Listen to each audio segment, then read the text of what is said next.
और ये हमारा इस पूरे सॉफ्टवेयर का लास्ट वीडियो होने वाला है, जिसके अंदर हम सिर्फ और सिर्फ एक ही मॉड्यूल डिस्कस करेंगे, वो होता है सेल मॉड्यूल। बेसिकली हम इसे ओपन कर लेते हैं, सेल रिटर्न एंड कोटेशंस। ये सेल रिटर्न एंड कोटेशन हम इसे ओपन कर लेते हैं सेल के मेन्यू में जो हमारे पास ओपन है।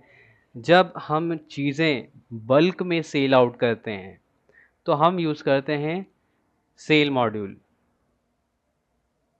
जब हम चीज़ें बल्क में सेल आउट कर रहे होते हैं तब हम यूज़ करते हैं सेल मॉड्यूल, और हम यूज़ उसके लिए पीओएस मॉड्यूल भी कर सकते हैं। लेकिन पीओएस मॉड्यूल में हम टैक्सेस वगैरह, डिस्काउंट वगैरह, ये सारी चीज़ें, वारंटी रिकॉर्ड, उसके सीरियल नंबर्स, ये सारी चीज़ें मेंशन नहीं कर सकते हैं।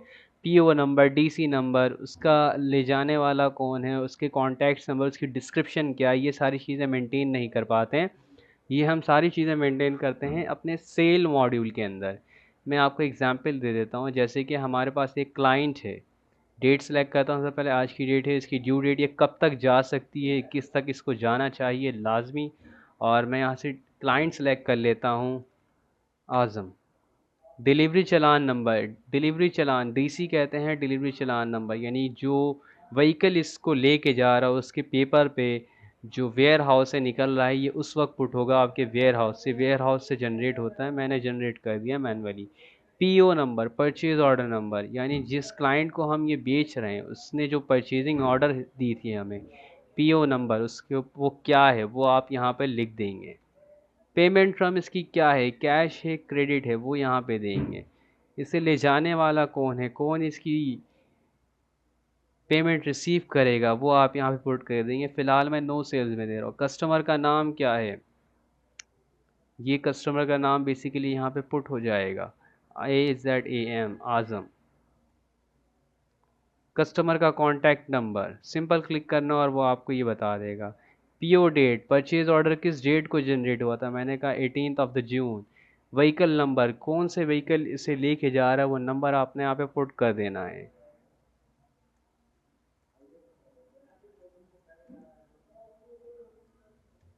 व्हीकल नंबर आपने यहाँ पे मेंशन कर दिया। इनवॉइस स्टेटस क्या है, सेंड है नॉट सेंड है, जा चुका है या नहीं जा चुका है, मैंने कह दिया सेंड। अब आपने यहाँ पे प्रोडक्ट देना है।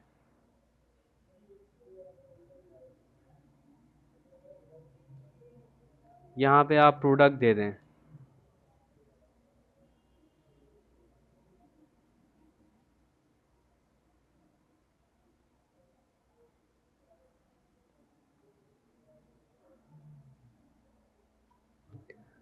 इसके सीरियल नंबर्स क्या हैं, सीरियल नंबर आप मेंशन कर सकते हैं। इसकी वारंटी मेंशन कर सकते हैं। इसकी सेल प्राइस अगर चेंज करना चाहे आप एट अ टाइम यहाँ से चेंज कर सकते हैं। कोई डिस्काउंट अगर आप देना चाह रहे हैं वो दे सकते हैं। इसकी टीपी वगैरह आप चेंज कर सकते हैं। बेसिकली ये मॉड्यूल होता है जो आप दे रहे होते हैं, बल्क क्वांटिटी के लिए हम यूज़ करते हैं। इसकी टीपी आप चाहें तो चेंज कर सकते हैं यहीं से।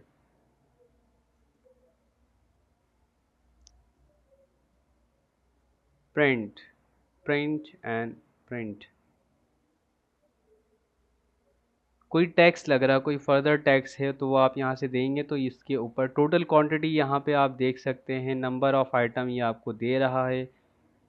टोटल क्वांटिटी आप शो करें कि मैं इसकी क्वांटिटी कितनी है, 15, 51 मैंने ऐड करवा ली है, 52, 96 एंड 69। ये क्वांटिटी, इस क्वांटिटी के ऊपर मैं काम कर रहा हूँ। ये बिल है हमारे पास जो कि जनरेट होगा अभी।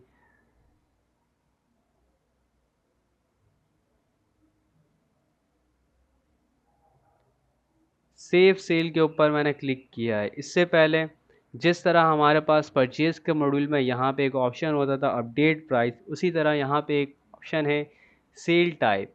डमी सेल है या रियल स्टॉक इम्पैक्ट पड़ना चाहिए कि ये जा चुका, अगर तो ये जा चुका तो इसके स्टॉक पे इम्पैक्ट पड़ेगा, और अगर तो ये अब तक नहीं गया तो आप इसे डमी रख सकते हैं और बाद में एडिट करके इसको रियल स्टॉक इम्पैक्ट करवा सकते हैं। सेव सेल मैंने किया है। इस सेल क्या हो जाएगी, सेव हो जाएगी। सेल जो है सेव हो चुकी है। देखने के लिए व्यू रिकॉर्ड्स में जाता हूँ, मैं कस्टमर सेलेक्ट करता हूँ, इनवॉइस स्टेटस सेलेक्ट करने के बाद मैं सर्च करवा दूंगा। आप देख सकते हैं यहाँ पे एक आ चुका है, प्रिंट डिलीवरी चलान।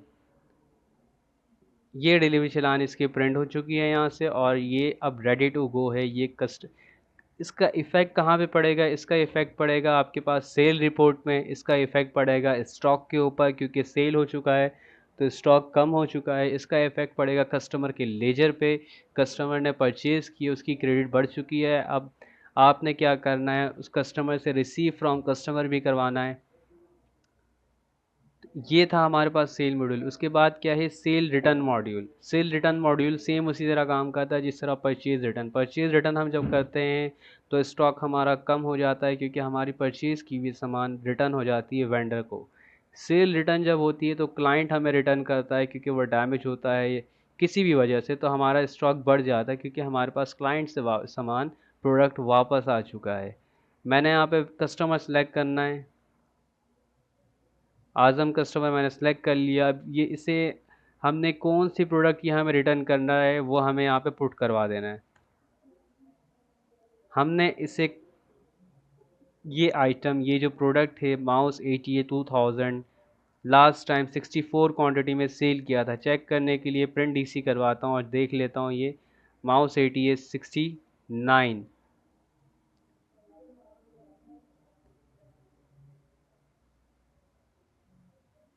स्टॉक अवेलेबल हमारे पास 64 है। ये रिटर्न्स कितने करेगा हमें, उसकी क्वांटिटी हमने यहाँ पे दे देनी है।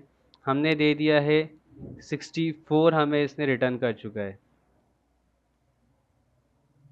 स्टॉक अवेलेबल हमारे पास सिर्फ और सिर्फ -64 है। स्टॉक बैलेंस करवाने के लिए मैं क्या करूँगा, 64 जो है रिटर्न ले लूँगा इससे। सेव सेल रिटर्न करवा दिया है मैंने।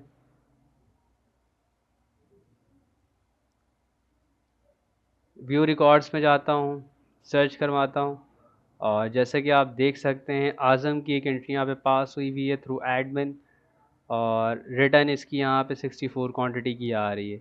अब आज़म का हम लेजर चेक कर लेते हैं। व्यू रिकॉर्ड्स कस्टमर रिपोर्ट में जाता हूँ मैं, और यहाँ से रिपोर्ट में चेक करता हूँ आज़म की, और ये मुझे बता रहा है यहाँ पे सेल रिटर्न की इनवॉइस भी पास हुई है, सेल की भी इनवॉइस पास हुई है, और इसका क्लोजिंग बैलेंस जो अब हो चुका है वो हो चुका है 3,40,270 रुपीज़। हमने इनसे रिसीव करने हैं इस क्लाइंट से।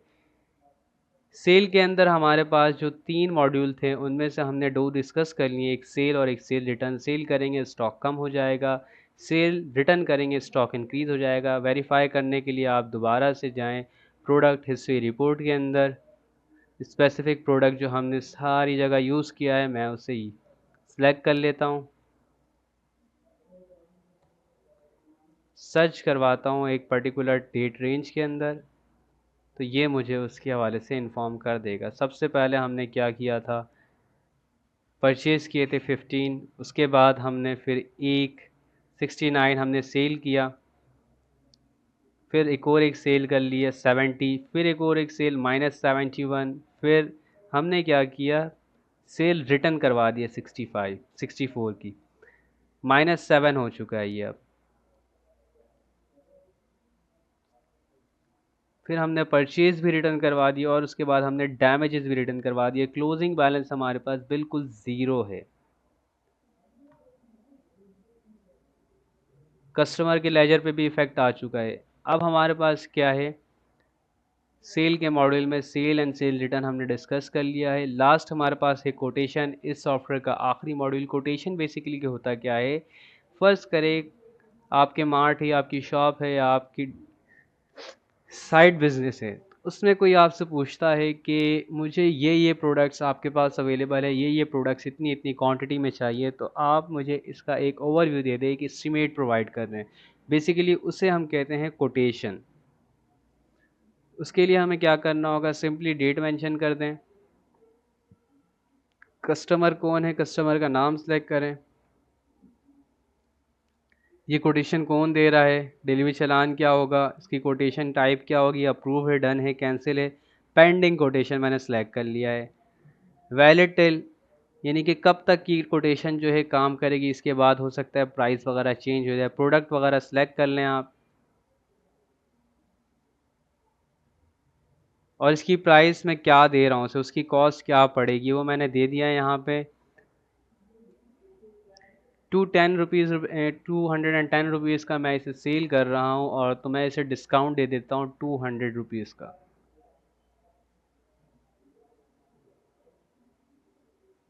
क्वांटिटी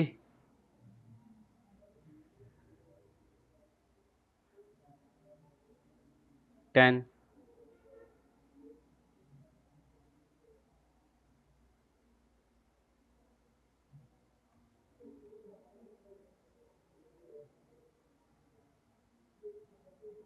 रिक्वेस्ट प्रोडक्ट की यहाँ पे आप डिस्क्रिप्शन दे देंगे और सेव कोटेशन करवा देंगे।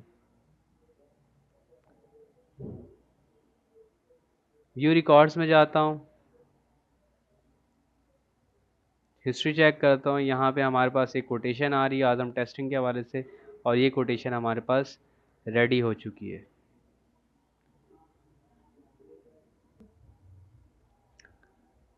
हमने इस पूरे के पूरे सॉफ्टवेयर को अब तक डिस्कस कर लिया है।